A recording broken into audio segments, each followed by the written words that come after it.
There's a lot of health benefits that can come from supplementing with choline, and you'll hear people talking about things like, oh man, it's going to help your cholesterol, it's going to help with mood swings, it's going to improve liver performance. But a lot of these things that seem to improve health issues when supplementing with choline have to do with its ability to thin out the bile so that bile can flow correctly.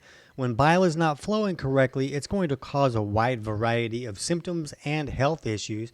And choline is really good at helping to thin out that bile so that it will flow correctly. A lot of the things in our world today have the ability to thicken up that bile, so this can be a very important step for a lot of people. But the confusion comes in because when something creates some health benefits, we sort of feel like everybody should be doing that. And choline is absolutely not right for everybody to supplement with. Now, there's a lot of foods that are higher in choline, and if choline is not right for you, that doesn't mean you need to run from the hills from all these foods that might be higher in choline.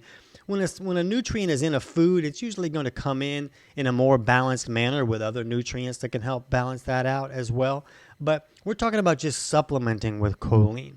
And the problem with choline is that it has the ability to push the bloodstream more on that alkaline side. So for somebody whose bloodstream is leaning a little bit too acidic for one reason or another, then choline could really benefit them.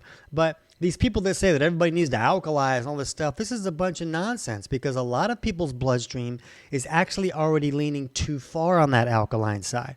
And when the blood is leaning too alkaline, what's called the Bohr effect kicks in, and then that traps oxygen in the bloodstream. So a doctor might put a pulse oximeter on your finger and be like, oh man, your oxygen is great, way to go. But if the blood is too alkaline, it's trapping that oxygen there so that it can't get down to the tissues where it really needs to be so that we can utilize that oxygen the way that the body wants to utilize it. So to get an idea of where we are, we can just look at our breath rate and just set a timer on our smartphone and count the number of inhales that we take in a minute.